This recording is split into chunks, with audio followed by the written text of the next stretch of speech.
Hello बच्चों, कैसे हैं आप लोग। 90% बच्चे थर्मोकेमिस्ट्री के इस क्वेश्चन के अंदर गलती करते हैं। क्यों? क्योंकि आपको कंसेप्ट क्लियर होते नहीं, सीधा क्वेश्चन पर आते हो और आप क्वेश्चन लगाते हो लेकिन क्वेश्चन नहीं हो पाता। ठीक है, तो क्वेश्चन को अप्रोच करने का एक सही तरीका होता है। अगर हम क्वेश्चन को उस हिसाब से अप्रोच करेंगे तो आप इस क्वेश्चन को बहुत अच्छे से तरीके से कर सकते हो। और ये अप्रोच सिर्फ इस क्वेश्चन के लिए नहीं है, थर्मोकेमिस्ट्री का कोई भी क्वेश्चन हो या पूरी फिजिकल केमिस्ट्री का कोई भी क्वेश्चन हो, तरीका सेम रहता है। सबसे पहले आपको क्या करना होता है, देखो मेंस 2025 का क्वेश्चन है ये। ठीक है, सबसे पहले आपके पास आपको ये पता होना चाहिए निकालना क्या है। ठीक है, गिवन क्या है, भाड़ में जाओ, सबसे पहले क्या निकालना क्या है। देखो उसने मुझे क्या कहा है, उसने मुझे कहा है हीट ऑफ फॉर्मेशन निकालनी है इथीन की।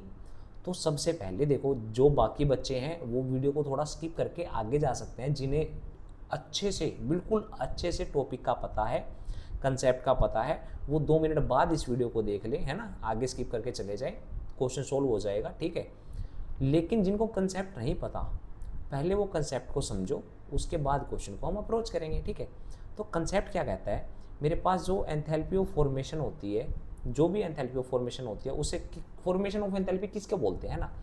अगर मैं अपना 1 मोल कंपाउंड बना रहा हूँ, अच्छा 1 मोल कंपाउंड बना रहा हूँ, दूसरी कंडीशन क्या है, वो उसके एलिमेंट से बनना चाहिए। एलिमेंट से मतलब पानी बनाने के मेरे पास 1000 तरीके हैं, हर रिएक्शन में वाटर बनता है। ठीक है, लेकिन अगर मैं वाटर को उनके अंदर जो एलिमेंट्स है जैसे हाइड्रोजन, ऑक्सीजन, अगर उनसे बनाता हूँ तो उसको मैं एंथैल्पी ऑफ फॉर्मेशन बोलता हूँ। ठीक है, सबसे पहली कंडीशन 1 मोल कंपाउंड बनना चाहिए, दूसरा उनके एलिमेंट से बनना चाहिए, और तीसरा वो एलिमेंट्स जो हैं अपनी एलिमेंटल स्टेट में होने चाहिए। हाइड्रोजन किस फॉर्म में मिलता है मुझे, गैसियस फॉर्म में मिलता है। ऑक्सीजन किस फॉर्म में मिलता है, गैसियस फॉर्म में मिलता है। ब्रोमीन किस फॉर्म में मिलता है, लिक्विड फॉर्म में मिलता है। ठीक है, कार्बन किस फॉर्म में मिलता है, सॉलिड में मिलता है। तो मुझे इसी एलिमेंटल स्टेट में वो चाहिए।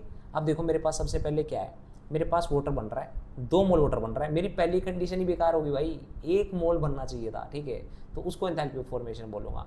यहाँ पर क्या है, मेरे पास 1 मोल H2O बन रहा है, पहली कंडीशन फुलफिल हो गई। H2O किससे बनना चाहिए, उसके एलिमेंट से। H2 से बन रहा है, ठीक है, O2 से बन रहा है, ठीक है। तीसरी कंडीशन क्या है, अपनी एलिमेंटल स्टेट में, जैसे हाइड्रोजन किस फॉर्म में मिलता है, गैसेस फॉर्म में, तो ये बात भी सही है।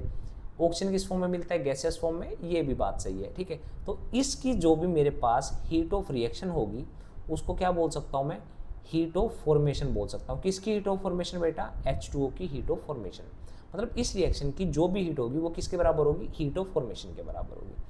अच्छा अगले वाले पे आ जाओ, CO2 1 मोल बन रहा है, पहली कंडीशन वेल एंड गुड। उसके एलिमेंट से बन रहा है, कार्बन से बन रहा है, हाँ, O2 से बन रहा है, हाँ, बढ़िया बातचीत। क्या कार्बन अपनी एलिमेंटल स्टेट जो होती है वो गैसेस होती है, नहीं जी, सॉलिड होती है। तो इसको भी मैं हीट ऑफ फॉर्मेशन नहीं बोल सकता।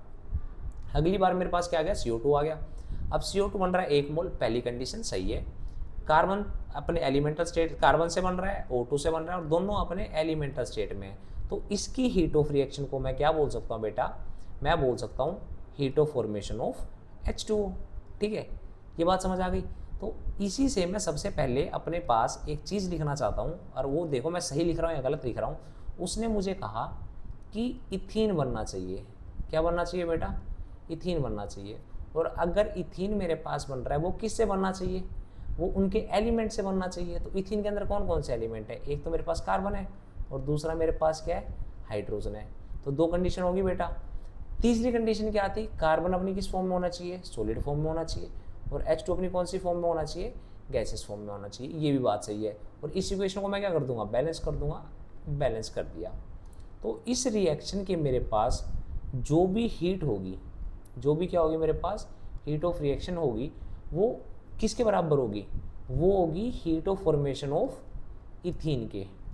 क्लियर है बेटा, अगर ये बात समझ आ गई तो अब दूसरे कंसेप्ट पर आते हैं। ये तो मुझे क्या था, जो मुझे निकालना है मैंने वो लिख दिया।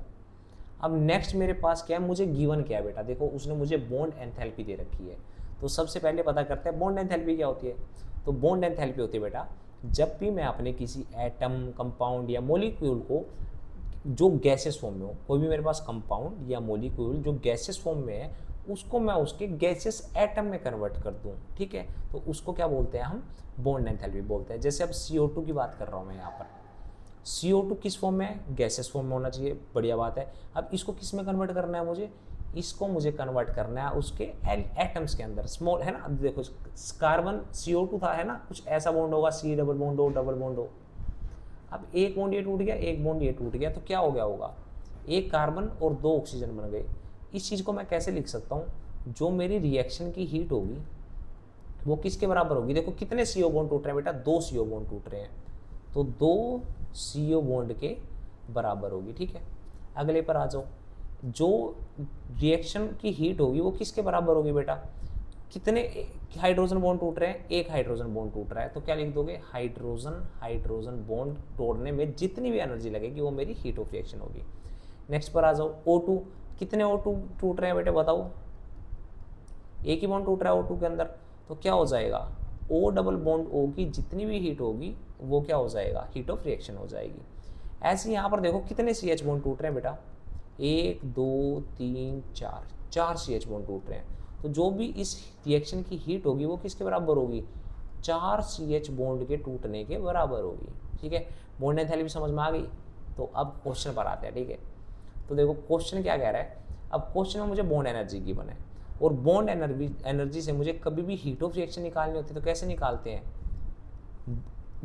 रिएक्टेंट साइड में बॉन्ड तोड़ने में कितनी एनर्जी लग रही है ना, माइनस प्रोडक्ट साइड में बॉन्ड तोड़ने के लिए कितनी एनर्जी लग रही है।